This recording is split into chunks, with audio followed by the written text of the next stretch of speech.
On August 14, 2005, something strange and terrifying appeared in the skies above Athens, the capital of Greece. Nearly 10,000 meters above the ground, a passenger plane was silently circling with no communication at all. The frightening part was that the plane had not responded to a single air traffic message for the last 2 hours. People feared the worst. Was this a terrorist attack? A hijacking? Because of the threat, the Greek Air Force immediately scrambled its fighter jets to check the aircraft. When the jets finally reached the plane, what they saw inside shocked everyone. The cabin was silent. No movement. No signs of life. All the passengers sat motionless in their seats, and there was no one in the cockpit either. But then, the F-16 pilots noticed one person in the cockpit who did not look like a pilot. He was moving around as if looking for something or trying to figure out what was happening. Moments later, the plane suddenly tilted and began descending rapidly toward the ground. Within minutes, it crashed into the mountains north of Athens. All 121 passengers and crew members on board were gone. But what exactly happened? Why was there no movement inside the plane? Why did the pilots stop responding? And what went wrong after takeoff that led to this horrific disaster?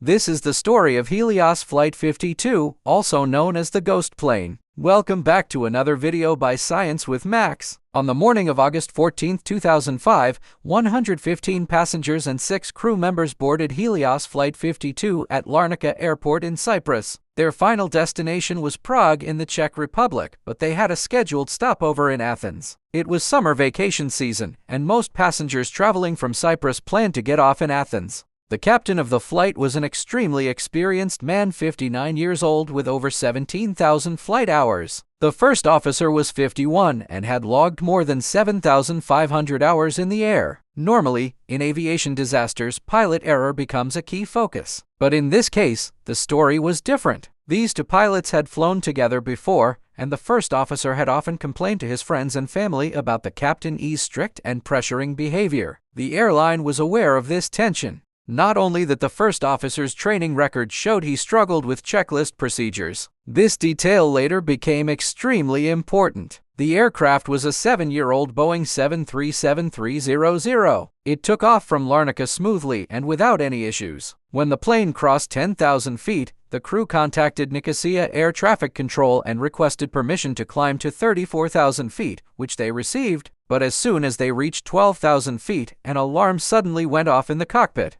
This alarm normally sounded on the ground before takeoff whenever the aircraft's takeoff configuration wasn't set properly, so the pilots were confused about why they were hearing it mid-air. After 90 seconds, the captain contacted the airline's operations center and reported the takeoff configuration warning. He also mentioned that the ventilation cooling fan lights were off and asked where the related circuit breakers were located. The engineer on the ground responded that those lights were supposed to be off and told him the circuit breakers were behind the captain's seat. When the engineer asked the captain to confirm something, the captain replied in a confusing way. The engineer could not understand what he meant. At that moment, the engineer suddenly remembered something. The night before, he had tested the aircraft's pressurization system, and during the test, he had switched the pressurization mode from auto to manual. After completing the test, he had forgotten to switch it back to auto. So the engineer asked the captain, "Is the pressurization mode on auto or manual?" But the captain ignored the question and repeated his earlier question about circuit breakers. Meanwhile, inside the cabin, the passengers' oxygen masks had already dropped. Moments later, Helios operations lost contact with the aircraft entirely. The plane eventually reached 34,000 feet and continued flying with no response from the pilots.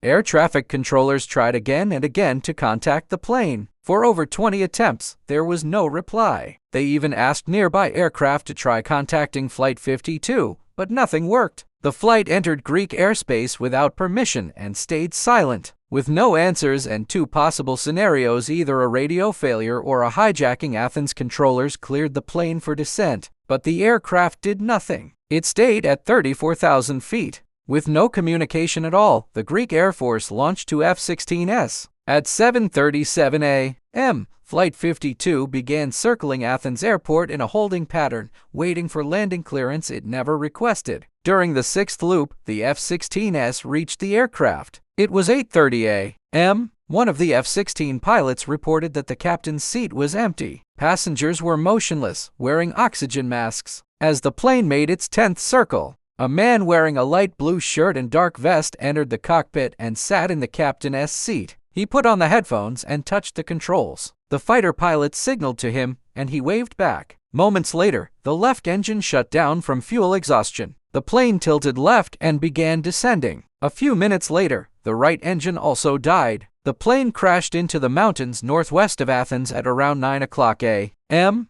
Investigators later discovered that the engineer performing maintenance the night before had left the pressurization system in manual mode. Because of this, as the plane climbed, cabin pressure dropped. At high altitude, humans can survive only about 10 minutes with low oxygen before suffering hypoxia, which causes confusion, poor judgment, and eventually unconsciousness. The pilots had multiple chances to notice the incorrect pressurization mode during pre-flight checks, before taxiing, and after takeoff, but they missed every opportunity. When the cabin altitude warning went off at 12,000 feet, they mistook it for the takeoff configuration warning, which led them to troubleshoot the wrong problem. Oxygen masks dropped. Warning lights appeared. But due to the effects of hypoxia, the pilots failed to recognize the real emergency. They lost consciousness. And after the oxygen ran out, the passengers and crew also became unresponsive. So who was the man seen in the cockpit 2 hours after everyone else had passed out? Investigators found that he was Andreas Prodromou,